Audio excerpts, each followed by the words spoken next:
Sebelum kita mulai ceritanya, jangan lupa untuk subscribe, tekan tombol lonceng, dan like agar tidak ketinggalan cerita-cerita lainnya. Mari kita lanjutkan ceritanya. Hari Senin, isuk-isuk seorang mahasiswa tampan seperti saya, namanya Yunsu, terlihat buru-buru naik sepeda untuk pergi ke kampus. Karena pada saat itu dia akan menjalani ujian bahasa Inggris. Meskipun tampan, tapi dia juga agak sedikit minus, yakni memiliki penyakit bengek atau sesak napas. Jadi penyakitnya akan kambuh jika dia dalam kondisi keadaan tertekan atau tegang. Selesai ujian, teman-temannya berniat mengajak Yunsu untuk pesta-pesta. Abok tuak, main cewek, dan pokoknya permaksiatan lah ya. Tapi berhubung dia sudah janji dengan teman-teman yang lain untuk kerja kelompok, Yunsu pun menolak ajakan teman-temannya itu. Setelah makan malam dengan keluarga, tiba-tiba salah satu temannya memberi pesan bahwa acara kerja kelompoknya diundur sehingga Yunsu segera menelepon temannya yang lain untuk menerima ajakan pesta tadi siang. 여기 여자애들 존나 하시냐? 10만 원이 어딨냐 내가? Diam-diam Yunsu mengambil kunci taksi ayahnya. Pamit assalamualaikum dan ciao.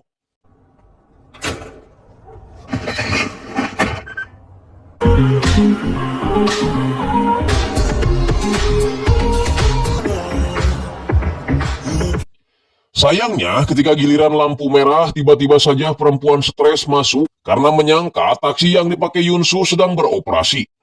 Yunsu beberapa kali menjelaskan bahwa dia tidak sedang beroperasi, namun perempuan bernama Honggokwa ini seperti tak peduli, malah mengancam akan melaporkannya ke pihak layanan taksi jika Yunsu tidak mengantarnya.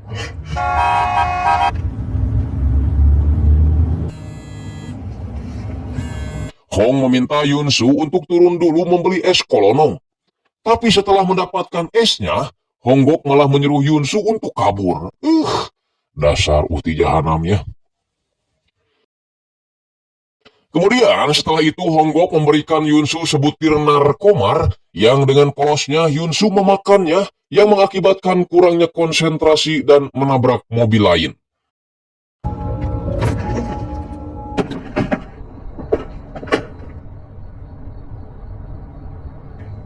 괜찮으니까. Honggok mengaku awalnya dia tinggal bersama temannya. Namun karena sedikit cekcok akhirnya dia pun mengusir temannya itu. 집도 크고 해서.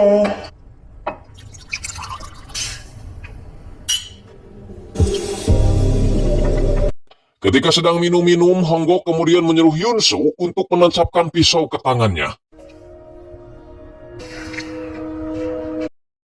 Saya tidak tahu apa maksudnya, namun yang jelas setelah itu, keadaan jadi makin tak terkontrol dan saya harus men-skip adegan tersebut karena usia saya baru masuk 15 tahun. Masih bocah ya, saya mah masih bulu kumut.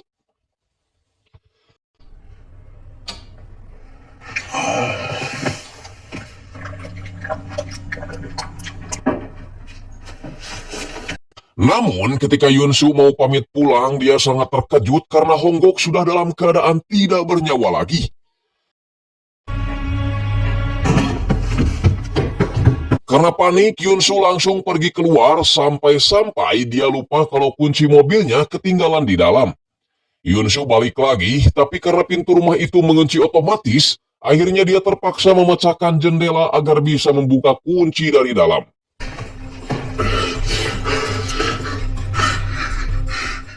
Yunsu sempat membersihkan darah yang tadi berceceran di meja, bahkan membawa pisau karena takut dia dituduh sebagai pembunuhnya. Dari kejauhan terlihat salah satu tetangga sempat melihat Yunsu keluar dari rumah Honggok.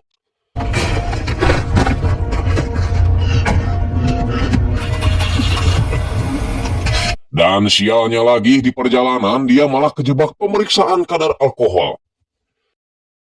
감사합니다. Setelah mau dicek, alatnya tiba-tiba kehabisan bensin, sehingga membuat Yunsu harus ikut dulu bersama polisi karena di tempat lain telah terjadi pembunuhan. 저희랑 같이 좀 가셔야겠는데요. Yunsu semakin panik karena ternyata tempat yang dituju adalah rumah Honggok. Dan tetangga yang melihatnya tadi sedang memberikan kesaksian bahwa dia melihat seorang pemuda naik taksi keluar dari rumah Honggok. Seorang polisi bernama Sang Bom tak sengaja melihat Yunsu berada di mobil patroli dan tanpa ragu menyuruh polisi lain untuk membawa Yunsu ke kantor polisi terlebih dahulu.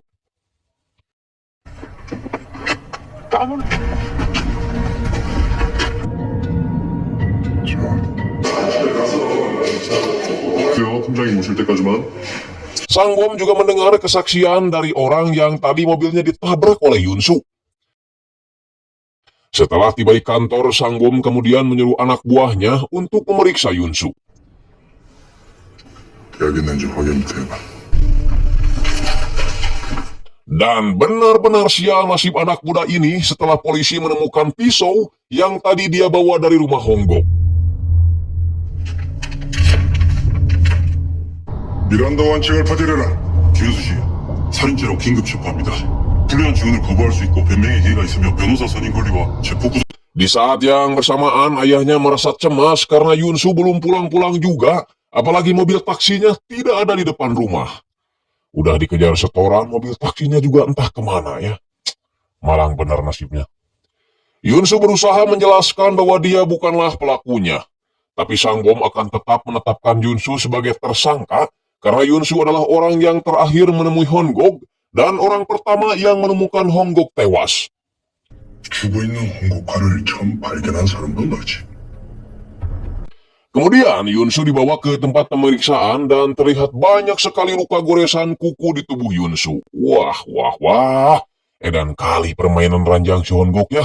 Emang benar-benar macan. Setelah itu polisi menyemprotkan sesuatu. Saya nggak tahu namanya apa, yang jelas ketika lampu dipadamkan, terlihat jelas bekas sidik jari si korban di tubuh Yunsu. Alhasil, polisi pun langsung memasukkan Yunsu ke penjara sambil menunggu sidang putusan di pengadilan. Seorang pengacara bernama Jung Han sepintas melihat Yunsu yang berada di dalam tahanan. Karena penasaran, ia pun bertanya pada salah satu polisi tentang kasus apa yang dilakukan Yunsu. Si polisi menjawab pemerkosaan dan pembunuhan. Merasa yakin kalau Yunsu tidak melakukan hal yang dituduhkan, Jung Han kemudian menghampiri Yunsu dan menawarkan diri untuk menjadi pengacaranya. Dan ia menyuruh Yunsu untuk tidak mengatakan apapun pada orang lain kecuali tidak tahu. Dan tanyakan saja pada pengacaraku. Yunsu pun akhirnya sepakat. Jung Han mendekati salah satu polisi dan bertanya bagaimana Honggok bisa mati. Si polisi mengaku bahwa dia tidak ada di TKP, namun yang dia dengar, si tersangka menusuk Honggok tidak hanya dengan satu tusukan, tapi 13 tusukan.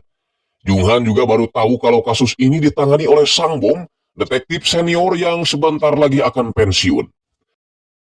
Sang Bom sendiri memanggil si pria berkupluk untuk memastikan orang yang kemarin sempat menabrak mobilnya, dan melihat orang terakhir yang bersama Honggok.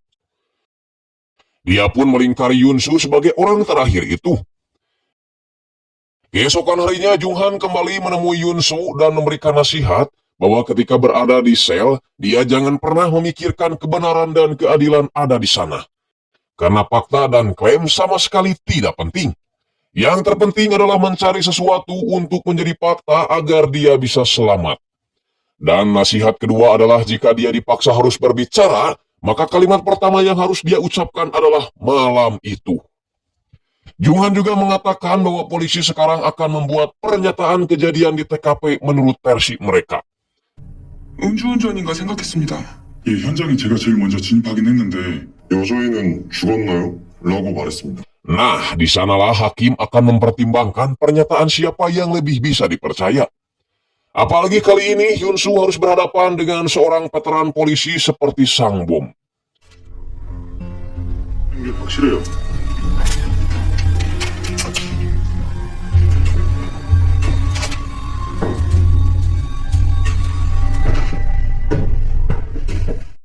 Yang kaya pengalaman, sesekali akan terlihat baik tapi akan menerkam seperti harimau, menggergoti tubuh seperti Bolokotono jika Yunsu dalam keadaan lengah. Iya, Jung Han ini adalah seorang pengacara senior dengan persentase kemenangan sangat tinggi. 자는 무슨 중학교 졸업식 때문에 누가 안 나타나요? Tentu banyak orang yang ingin memakai jasanya. Jadi kalau di Indonesia mah Junghan itu seperti siapa ya? Mama Loren lah ya. Tak lama setelah itu, Yunsu dijenguk oleh orang tuanya yang mana perbincangan mereka itu terus diawasi oleh si Sangbom. Junghan yang menyadari hal itu langsung mengajak ngobrol si Sangbom yang sepertinya kekeh ingin memenjarakan Yunsu sebagai kado terindah sebelum dia pensiun. 그러는 형님이야말로 은퇴 3개월 남았는데 욕심 좀 그만 부리셔요. Sangbom memberikan alat pernapasan Yunsu berharap Yunsu menganggapnya baik dan mau bicara sesuatu tentang pembunuhan itu. Tapi Yunsu tidak berkata apapun dan menyuruh Sangbom untuk pergi dengan alasan bahwa seorang polisi tidak boleh menginterogasi tersangka tanpa didampingi pengacaranya. Karena kesal, Sangbom akhirnya menyuruh anak buahnya untuk melimpahkan kasus ini ke kejaksaan. Sangbom juga merasa tertantang apalagi kasus ini sudah viral di internet. Singkatnya, Yunsu digiring polisi menuju kejaksaan sambil diiringi oleh para wartawan olahraga yang menunggunya. Di dalam mobil, dia juga bertemu dengan seorang pria jabri goreng patut namanya Pak Dosik yang sama-sama akan menjalani sidang. Saya gak tahu kasusnya apa, tapi dengar-dengar dia nyuri sendal jepit di Masjid Agung. Di tempat lain, Sangbom dan anak buahnya terus mencari barang bukti dengan pergi ke rumah Yunsu dan mengambil apapun yang dianggap mencurigakan. 처방전은 일단 다 챙기고 태블릿 노트북 데스크탑과 하드디스크만 챙겨라.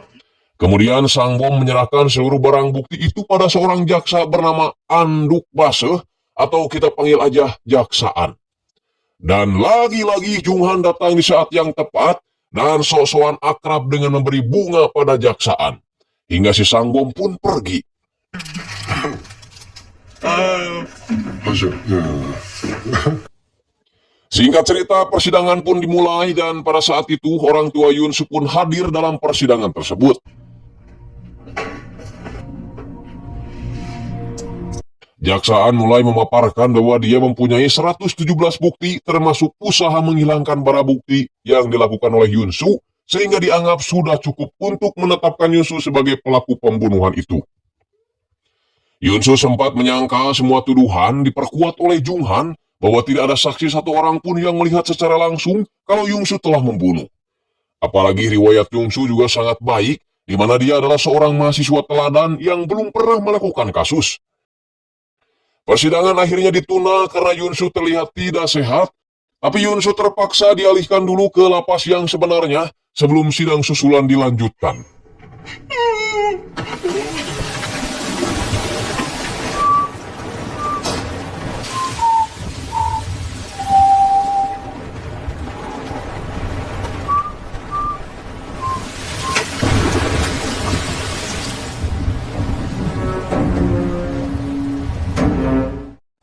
Perkenalkan, pria ini bernama Doji Tai dan dia adalah seorang penguasa lapas yang mengendalikan seluruh perdagangan di lapas itu, termasuk ini. Jangan omes atau celegang dulu, karena Doji hanya mengambil narkomar yang disembunyikan oleh perawat tersebut. Sedangkan Yunsu bersiap masuk ruangan sel, suatu tempat yang pastinya tidak pernah dia bayangkan sebelumnya.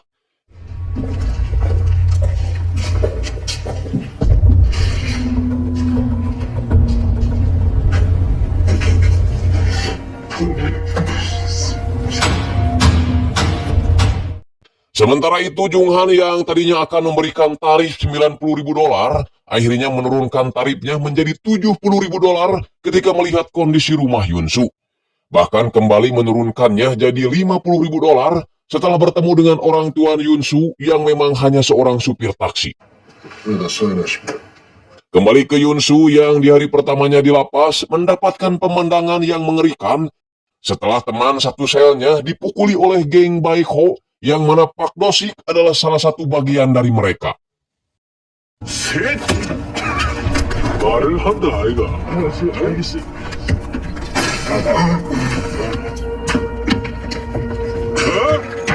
뭐가 이게? 괜찮다. Yunsu pergi ke klinik meminta obat pereda nyeri, kemudian memberikan obat itu untuk teman selnya yang tadi dipukuli.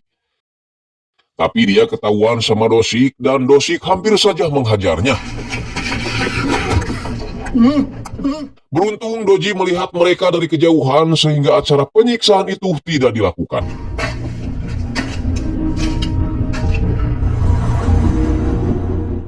Jaksaan memberikan konferensi persnya terkait kasus pembunuhan itu yang memang sudah viral di media. Hampir semua orang menonton berita itu termasuk orang tua Yunsu dan juga para tahanan lapas. Hal itu membuat salah satu pengacara wanita bernama Pak Bengkung tertarik menangani kasus Yunsu hanya untuk sekedar mengejar popularitas. Kembali ke lapas di mana Yunsu tiba-tiba diculik oleh geng Baekho kemudian digantung.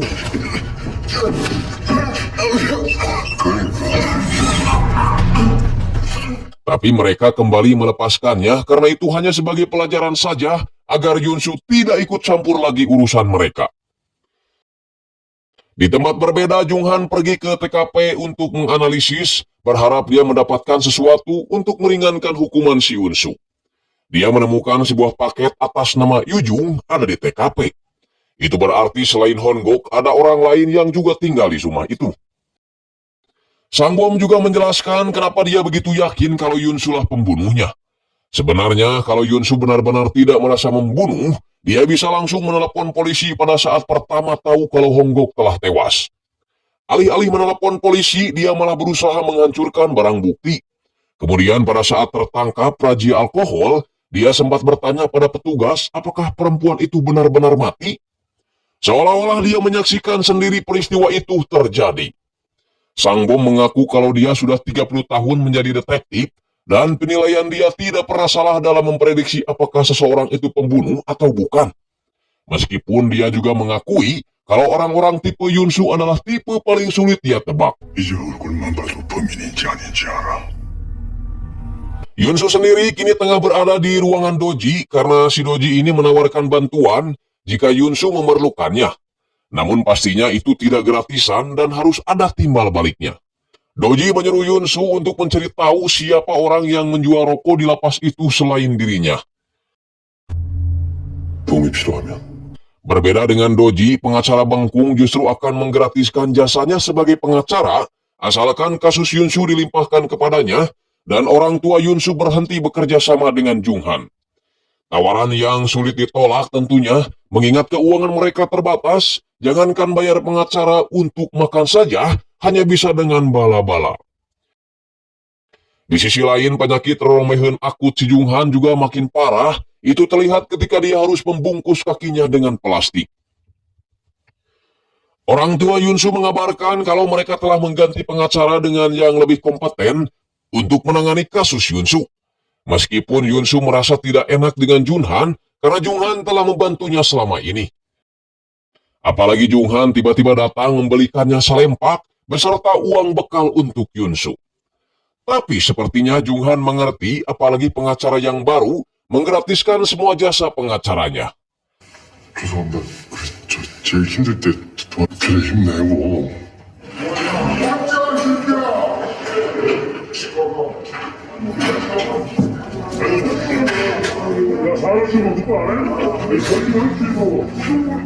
Tak lama setelah itu, Doji kembali memanggil Yunsu untuk memberitahunya siapa orang yang menjual rokok selain dirinya. Yunsu awalnya berpura-pura tidak mengetahuinya, namun karena diancam akan membunuh semua orang yang ada di hadapannya, akhirnya Yunsu pun menunjuk salah satu dari mereka.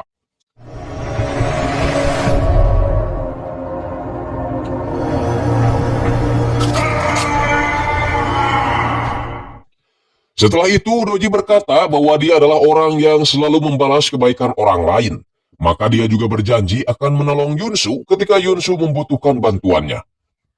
Singkat cerita, malam pun cedem, Yunsu tiba-tiba dikagetkan dengan teman satu selnya yang sudah tewas dalam keadaan tergantung. Mungkin ini adalah peringatan buat Yunsu karena dia telah melaporkan salah satu anggota geng Baekho pada Doji. Yunsu yang merasa bersalah dan depresi mencoba untuk kabur, tapi keburu ditangkap oleh petugas.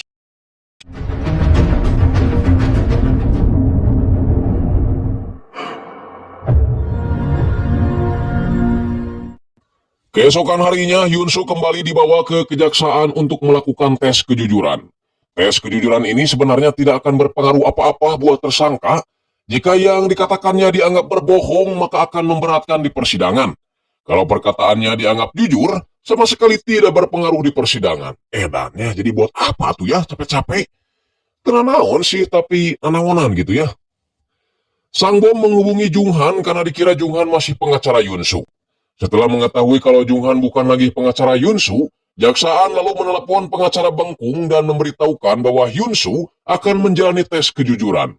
Si Bengkung tentu saja marah karena Yunsu tidak berkonsultasi dulu dengannya dan main terima aja tes kejujuran itu.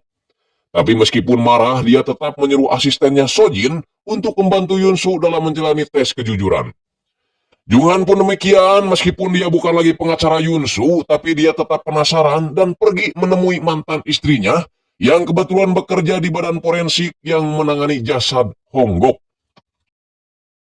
Sementara itu, Sang Bom terus berusaha membuat Yunsu panik dengan membawanya melihat jasad Honggok sebelum melakukan tes. Tentu saja hal itu membuat Yunsu merasa bersalah meskipun dia bukanlah pelakunya.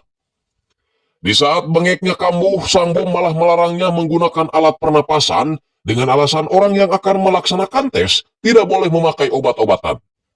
Tak lama setelah itu, Sojin pun datang tepat waktu meskipun tidak mengucapkan Assalamualaikum.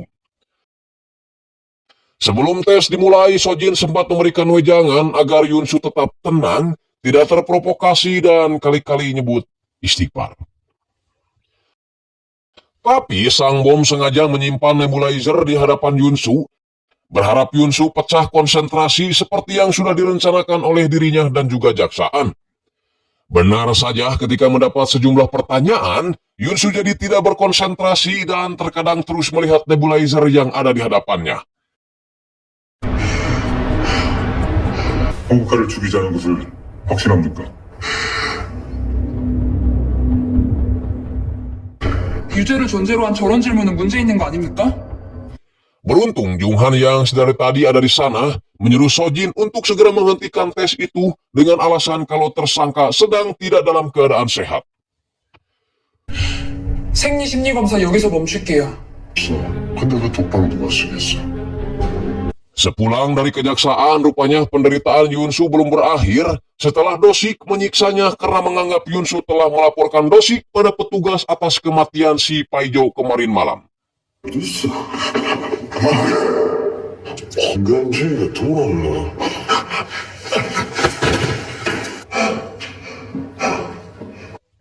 Sedangkan si Doji memberikan sebuah buku hukum agar Yunsu mempelajarinya dan berharap Yunsu segera dibebaskan.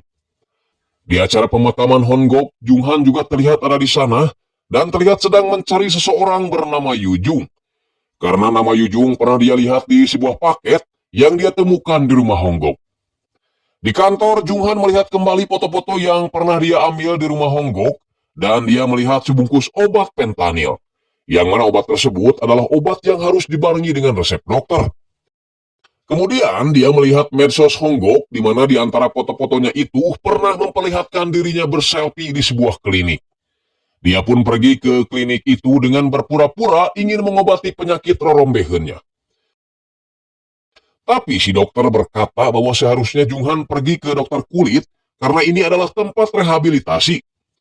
Tapi si Junghan mengkick balik dokter itu dengan mengatakan kalau ini adalah klinik rehabilitasi, kenapa Anda memberikan obat pentanil pada Honggok, sedangkan obat tersebut tergolong ke dalam jenis narkomar. Si dokter mengklaim bahwa obat itu dia terakhir berikan 6 bulan lalu, karena pada saat itu pentanil belum dikategorikan sebagai jenis narkomar. Junghan kemudian meminta si dokter untuk memberikannya catatan riwayat penyakit dan juga obat-obatan yang sering diminum oleh Honggok. Singkatnya, Yunsu kembali menjalani persidangan dengan tampilan baru, yakni memakai kacamata hasil pinjam dari si Doji, agar terlihat santai dan menonjolkan kesan kalau dia adalah seorang mahasiswa. Bengkung meminta hakim untuk tidak menempatkan Yunsu di penjara selama Yunsu belum dinyatakan bersalah. Tapi jaksaan kekeh ingin agar Yunsu tinggal di penjara, karena menurutnya tinggal di penjara saja Yunsu sudah berani berusaha kabur, apalagi kalau menjadi tahanan rumah. Di saat perang argumen antara jaksaan dan juga pengacara, tiba-tiba hakim memutuskan untuk menunda sidang karena Yunsu terlihat tidak dalam kondisi sehat.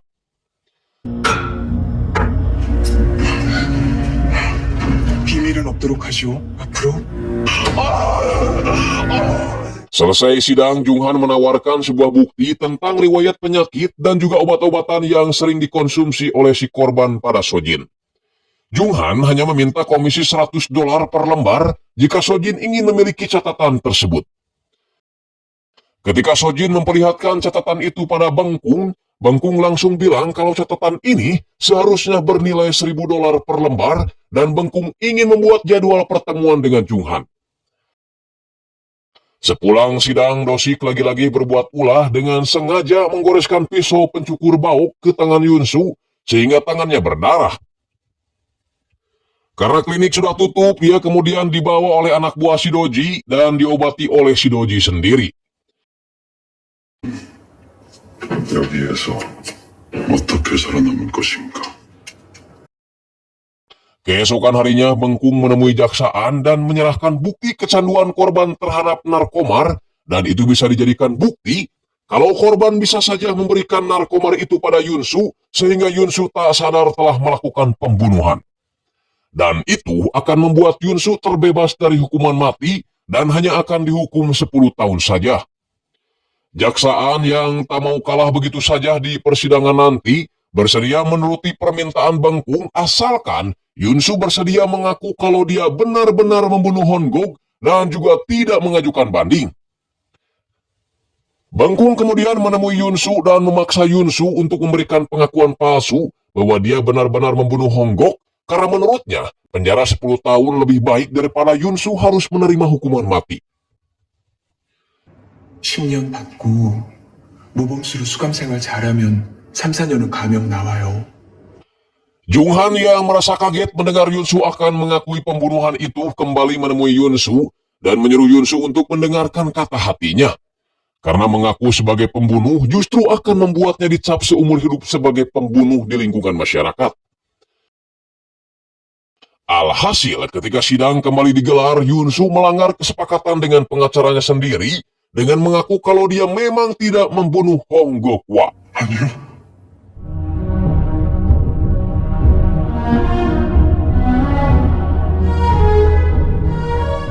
Tentu saja pernyataan itu membuat Bengkung marah karena merasa usahanya selama ini telah sia-sia. Sepulang dari pengadilan, Dosik lagi-lagi berbuat ulah dengan meminta Yunsu memberikannya 3 bungkus rokok. Dan jika tidak, maka dia akan menggunakan pisau pencukur bauknya untuk melukai Yunsu. Yunsu kemudian pergi ke tempat doji untuk membeli rokok. Peraturannya 1 hari hanya bisa beli sebungkus rokok. Tapi karena Yunsu yang membelinya, dia pun membiarkan Yunsu untuk membeli 2 bungkus rokok. Nah, nurus tunjungnya si Dosik sialan ini masih tetap saja menyiksa Yunsu dan memasukkan puntung rokoknya ke dalam mulut si Yunsu. Ash, pedomseh. Bahkan dia meminta Yunsu untuk memberikan Dosik 2 bungkus lagi untuk besok harinya. 무슨 짓이야? 괜찮냐? Keesokan harinya, Yunsu menelepon ayahnya agar mengirim uang $1.000 untuk keperluan pribadinya di tahanan. Meskipun ayahnya hanya akan memberikan dulu $300 dan sisanya beberapa hari setelahnya. Kemudian dia kembali mendatangi Doji untuk membeli 2 bungkus rokok seperti permintaan si Dosik. Doji mulai merasa curiga karena setahu dia Yunsu tidaklah merokok. Ternyata lagi-lagi si Dosik ini menyiksa Yunsu meskipun dia telah memberinya 2 bungkus rokok. Alasannya rokok yang diberikan bukanlah rokok mentol seperti yang dia minta. Bahkan Dosik membakar telapak tangan si Yunsu menggunakan bara anjing. Si Dosik ini emang jahanam banget ya. Dari kecil emang gak pernah diadanin kayaknya dia ya. Beruntung Doji keburu datang sehingga mereka pun segera pergi. Dan Doji membawa Yunsu ke klinik.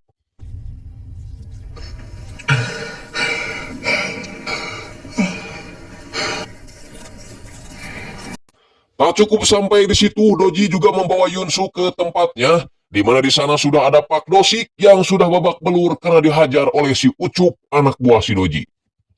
Doji meminta Dosik untuk meminta maaf pada Yunsu, tapi menolak karena dia merasa masih punya harga diri. Alhasil Doji pun kembali menyiksanya, bahkan menyiramnya dengan air panas lebok sia.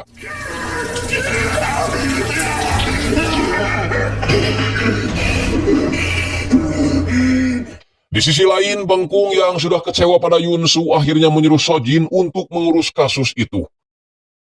Dan dia sudah tidak akan ikut campur lagi dalam urusan hukum Yunsu. Sojin yang tergolong masih baru dan belum berpengalaman di bidang hukum, menggandeng Junghan agar membantunya meneruskan kasus Yunsu. Dan Junghan sepakat dengan bayaran $30.000. Sementara itu Doji memberitahu Yunsu bahwa adik perempuan Yunsu sekarang lebih sering mendapat bulian di sekolah hanya karena kakaknya dicap sebagai pembunuh. Dan ayahnya sekarang harus bekerja sebagai kurir karena taksinya masih ditahan di kepolisian. Tapi Doji bersedia membereskan semuanya asalkan Yunsu mau membantunya. Sejenak kita pergi ke TKP di mana Junghan lagi-lagi meminta bantuan mantan istrinya untuk melihat segala kemungkinan yang terjadi dalam kejadian malam itu.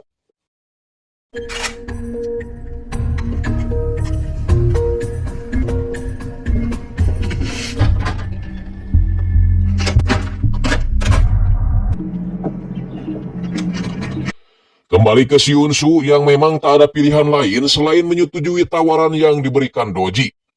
Tapi terlebih dahulu Doji harus membuat tangan si Yunsu bergeser agar Yunsu dibawa ke rumah sakit.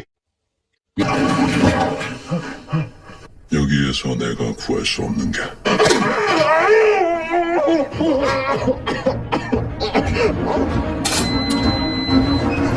탈구원자지? Ya, memang tidak perlu waktu lama bagi pihak rumah sakit untuk menangani dislokasi bahu.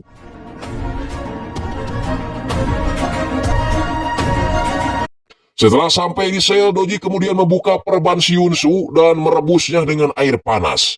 Dan ternyata di dalam perban itu terselip sabu-sabu yang bisa Doji pakai.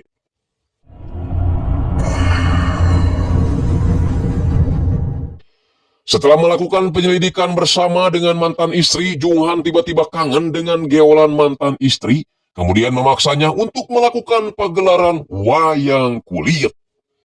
Cie, dah lama gak ngebor, sekalinya ngebor gak lama. Keesokan harinya sidang kembali dilanjutkan, di mana pada sidang kali ini dilaksanakan dengan memakai sidang juri. Jaksaan mulai menggiring opini para juri agar melihat apa yang dilakukan Yunsu terhadap korban, bukan menilai kepribadian korban yang memang seorang pecandu narkomar. Singkatnya, persidangan itu memang berjalan sangat alot di mana Jaksaan dan juga Junghan saling beradu argumen dengan barang bukti yang masing-masing mereka bawa. Nah, saking alotnya, sampai-sampai ketua hakim pun memberi kesempatan para juri untuk melihat lokasi kejadian sebelum menjatuhkan putusannya.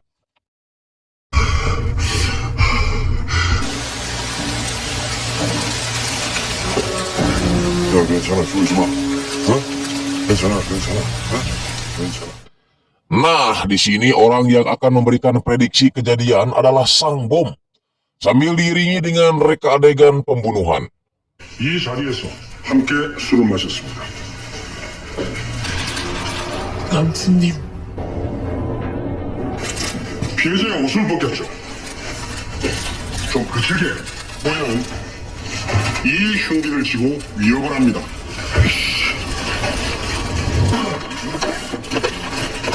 Merasa tidak kuat apalagi membayangkan kalau dia memang benar-benar pembunuhnya, Yunsu pun akhirnya pingsan dan dilarikan ke rumah sakit.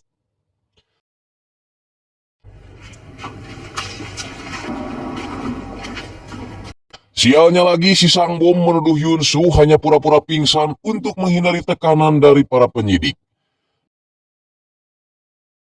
Keesokan harinya, sidang kembali dilanjutkan, namun Junghan tidak bisa mendampingi Yunsu dikarenakan penyakit terombehannya semakin parah. Itu berarti Sojinlah yang akan maju menjadi pengacara utama di persidangan kali ini.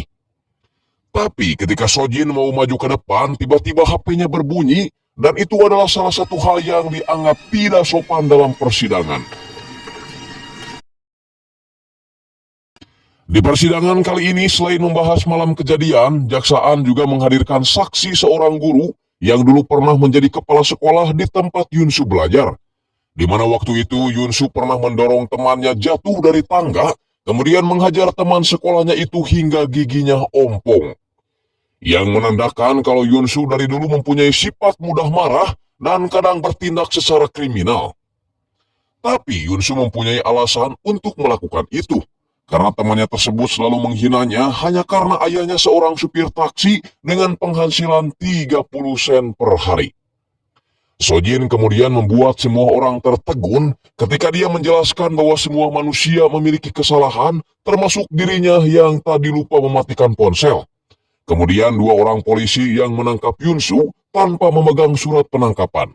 Termasuk Yunsu sendiri yang terpaksa memukul temannya karena merasa ayahnya telah dilecehkan. Apakah mereka akan mencap orang-orang yang tadi disebutkan di atas melakukan kejahatan besar juga? Tanpa melihat sebab sebenarnya mereka melakukan kesalahan tersebut. Pernyataan Sojin tadi tidak hanya membuat Junghan kagum, tapi juga sepertinya membuat hakim dan semua orang yang hadir di sana tidak terlalu terprovokasi oleh pernyataan-pernyataan jaksaan.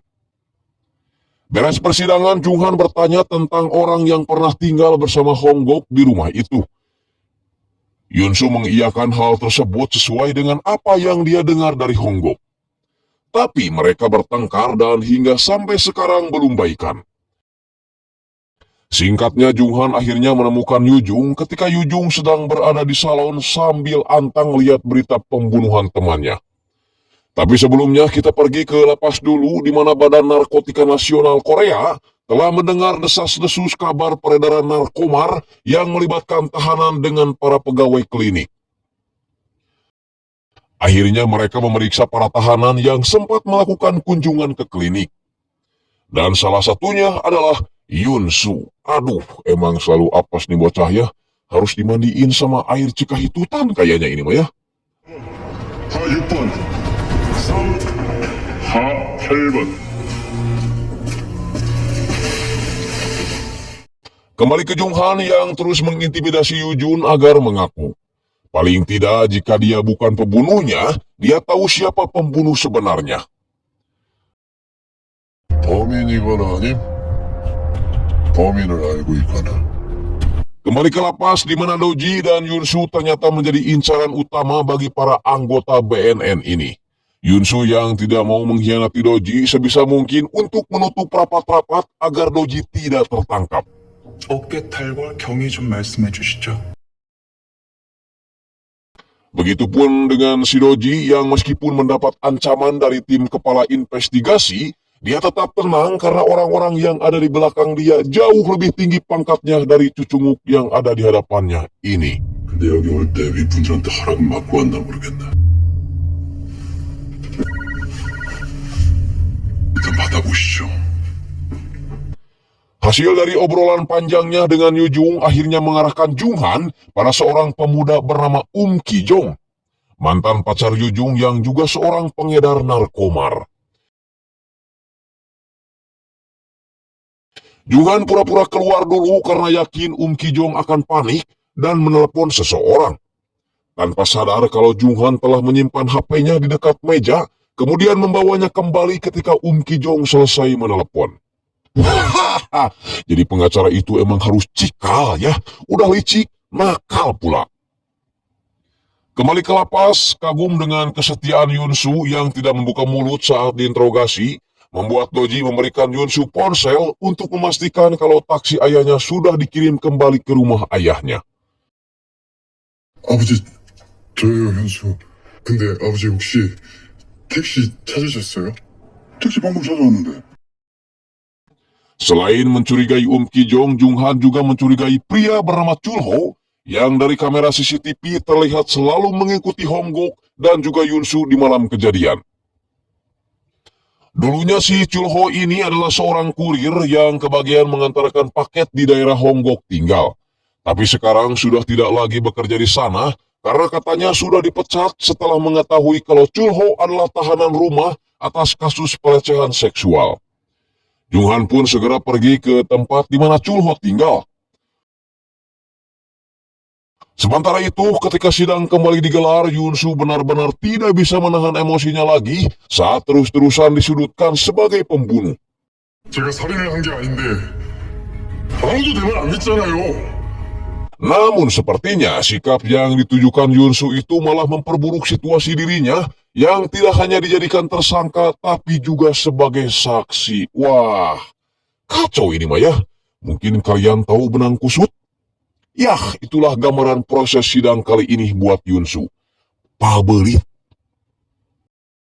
Kembali ke Junghan yang tiba-tiba mendapat serangan kapak dari Chulho setelah Chulho terus dicurigai oleh Junghan sebagai pembunuh Honggok.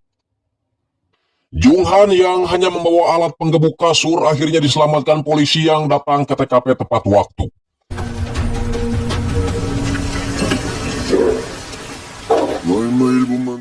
Kemudian Junghan menelepon Sojin menanyakan kabar jalannya persidangan Yunsu.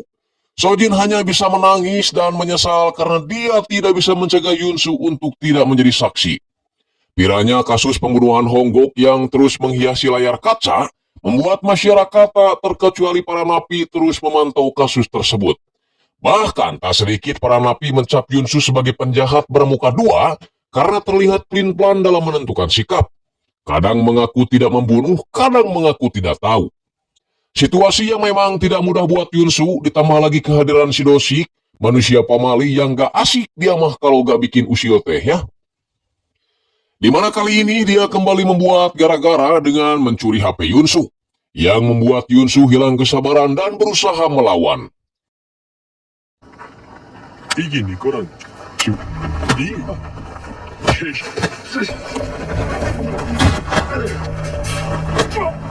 Namun sayang, Yunsu memang masih terlalu lemah buat si Dosik.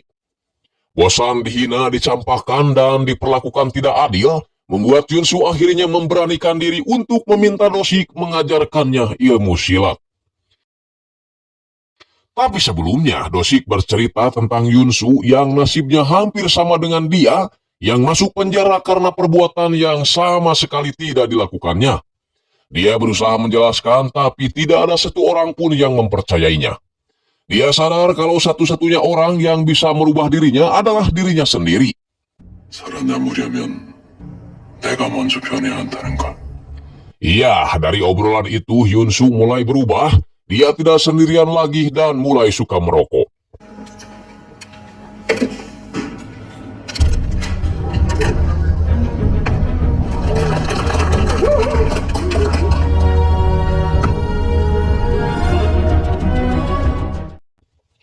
Bahkan ketika menjalani persidangan, dia pun nampak gak peduli, santai dan banyak heuai atau nguap.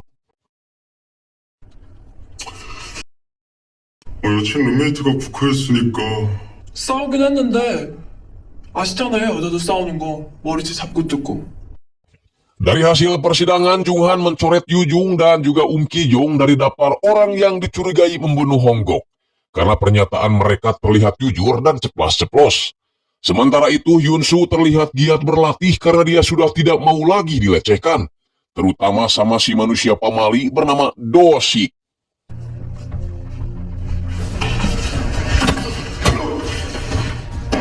빨리.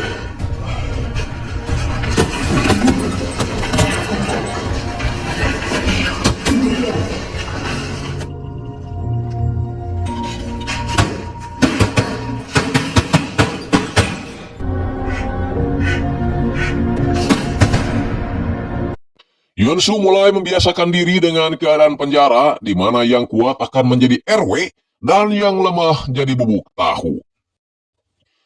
Orang pertama yang harus dia taklukkan adalah Dosik, yang kebetulan kali ini menantangnya untuk berduel. Biar lebih harampang gelut, dia terlebih dahulu mencukur rambut berikut baok sebelum pergi ke tempat pertarungan.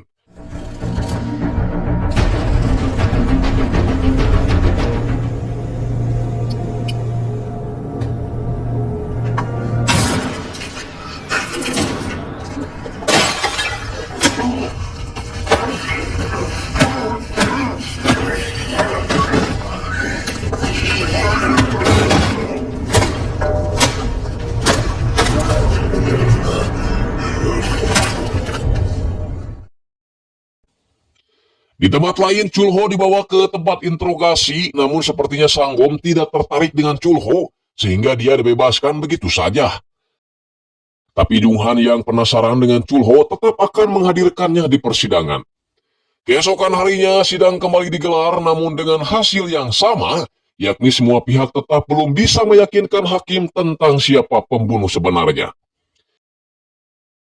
Di persidangan berikutnya, Junghan menghadirkan saksi ahli yang tidak lain adalah mantan istrinya sendiri untuk memaparkan semua temuannya di TKP. Dimulai dari pintu di mana yang punya rumah masih memakai sistem kunci elektronik tanpa kunci, jadi siapapun yang tahu kode pintunya bisa masuk dengan leluasa. Pisau yang dilakukan pembunuhan juga ada kemungkinan belum ditemukan karena ada 8 set pisau dapur yang ada di rumah itu dan 2 pisau tidak ada di tempat. Untuk luka yang ada di tangan, saksi ahli menjelaskan kalau itu ada kemungkinan hanyalah permainan pisau karena dia menemukan zat kimia seperti tisu di dalam luka korban. Jadi ada kemungkinan setelah tertusuk, korban langsung menghentikan pendarahannya menggunakan tisu. Si pelaku juga mengarahkan mata pisaunya ke atas, jadi ada kemungkinan bila si pelaku harus terluka, maka itu harusnya tangan kanan bagian dalam, bukan tangan bagian luar. Jadi pengakuan Yunsu beberapa waktu lalu kalau tangannya terluka karena memecahkan kaca jendela, itu lebih masuk akal.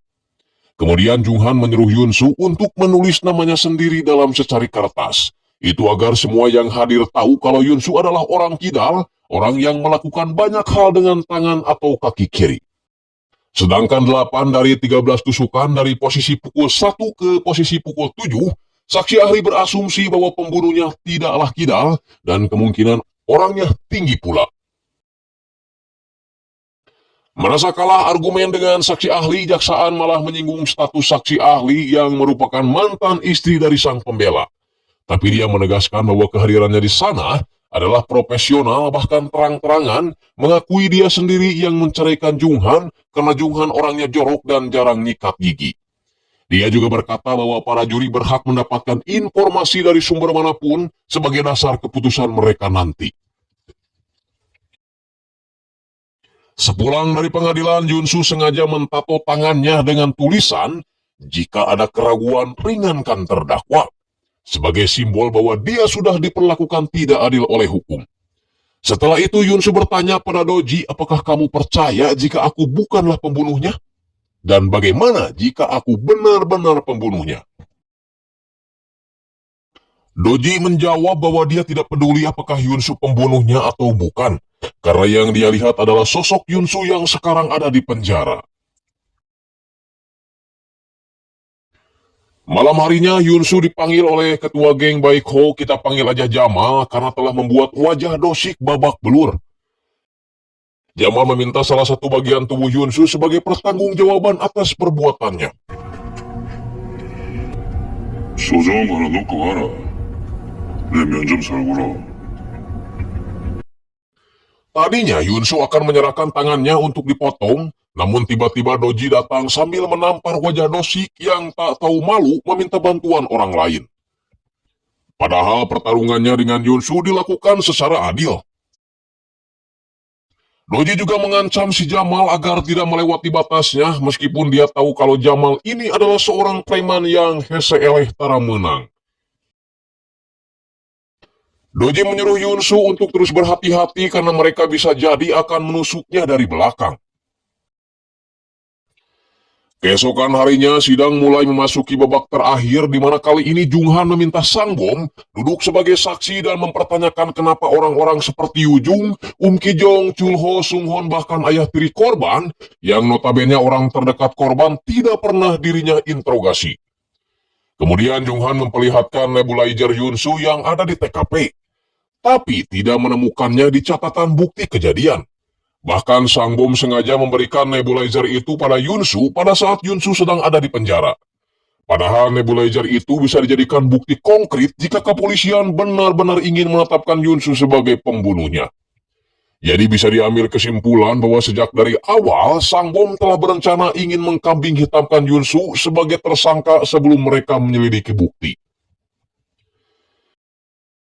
Jaksaan sepertinya mengakui bahwa banyak tersangka yang harus mereka selidiki, Tapi dia menekankan para juri untuk tidak mengabaikan barang bukti bahwa Yunsu ada di TKP pada saat kejadian. Dan kekeh meminta hakim untuk menjatuhkan hukuman mati pada Yunsu pada sidang putusan nanti. Doji menghampiri Yunsu sambil memberikan sebuah bingkisan. Dia berharap mereka tidak bertemu lagi karena menurutnya penjara adalah bukan tempat yang cocok buat Yunsu. Sedangkan Junghan yang terus memikirkan argumen terakhirnya untuk besok, malah terganggu sama penyakitnya yang semakin parah. Ditambah kali ini dia seperti gatal-gatal atau bahasa medisnya itu disebut kaligata.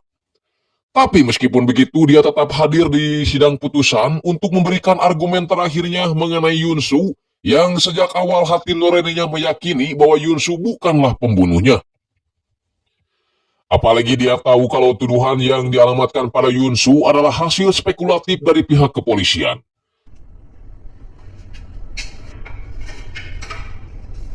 Alhasil, 5 dari 9 juri yang menghadiri persidangan itu memutuskan Yunsu tidak bersalah dan 4 lainnya menyatakan bersalah. Itu berarti para juri gagal membulatkan keputusannya sehingga hakim harus memutuskannya sendiri. Dan akhirnya hakim memutuskan Yunsu bersalah secara objektif dan harus menerima hukuman seumur hidup. Hasil yang sangat mengecewakan tentunya tidak hanya buat Yunsu, tapi juga orang tua Yunsu dan juga para pembela. Keesokan harinya orang tua Yunsu menjenguk Yunsu di penjara dan berkata akan berusaha untuk naik banding. Namun Yunsu sepertinya sudah gak peduli, malah menyuruh orang tuanya untuk tidak mengunjunginya lagi karena mungkin dia malu dan tak mau ngerepotin orang tuanya. Parahnya, Yunsu sudah mulai berani coba-coba pakai narkomar pemberian doji. Anjing, lihat tuh mukanya ya, kayak yang mau cerot aja itu. Di tempat lain, karena telah berhasil memenjarakan Yunsu seumur hidup, jaksaan jadi naik pangkat menjadi jaksa kepala. Kembali ke lapas ketika Yunsu dan Doji sedang serius ngobrol sambil ngudud, tiba-tiba Dosik datang dari belakang dan ya itulah ya. Ya, Dosik memanfaatkan pisau pencukur bauknya untuk membunuh Doji. Dasar pecundang anjing. Tinggalkan dulu lapas setelah jaksaan yang naik pangkat, kali ini giliran Sang Bom yang pensiun secara hormat dan memenjarakan Yunsu menjadi kado terindah sebelum dia pensiun. Berbeda dengan Yunsu yang kali ini justru merasa sedih dan was-was setelah ditinggal sahabat terbaiknya yang dulu sering membelanya. Sementara itu Junghan ternyata masih saja berjuang agar Yunsu bisa bebas dari penjara. Dia terus mendekati Sung Hon berharap dapat informasi penting darinya. Di luar dugaan dia berkata bahwa kepolisian menyimpan bukti lain yang tidak ditampilkan di persidangan. Alhasil dia menghubungi teman polisinya untuk memberikan bukti penting itu kepada dirinya. Ya, pasti kalian tahulah ya, biasa UUD, ujung-ujungnya duit. Nah, setelah melihat bukti berupa foto-foto dan juga riwayat panggilan terakhir si korban, mengarah pada satu sosok yang terlupakan oleh Junghan, yaitu dokter rehabilitasi Park Chan-yul. Usut punya usut kalau si dokter ini memiliki hubungan spesial dengan Hong Gok-hwa. Tapi setelah tahu kalau si dokter ini sudah punya istri, Hong Gok akhirnya memilih untuk mengakhiri hubungannya. Junghan menyuruh Sang Bom untuk memperbaiki pecahan kaca yang sudah retak agar dia tidak dihantui rasa bersalah di sisa umurnya yang sudah bau tanah. Sang Bom juga menemui jaksaan untuk sama-sama menyelamatkan citra polisi dan juga kejaksaan di mata masyarakat. Junghan kembali menemui Yunsu di penjara dan memberitahu bahwa pembunuh sebenarnya sudah ditangkap. Dan Yunsu bisa bebas hari ini juga. Mereka bersalaman dan Yunsu sangat berterima kasih pada Junghan yang selama ini tanpa kenal lelah membantunya. 증거와 증인들을 제시. 하지만 동시에 저희 검찰은 공판 중임에도 여타의 용의자들을 추가로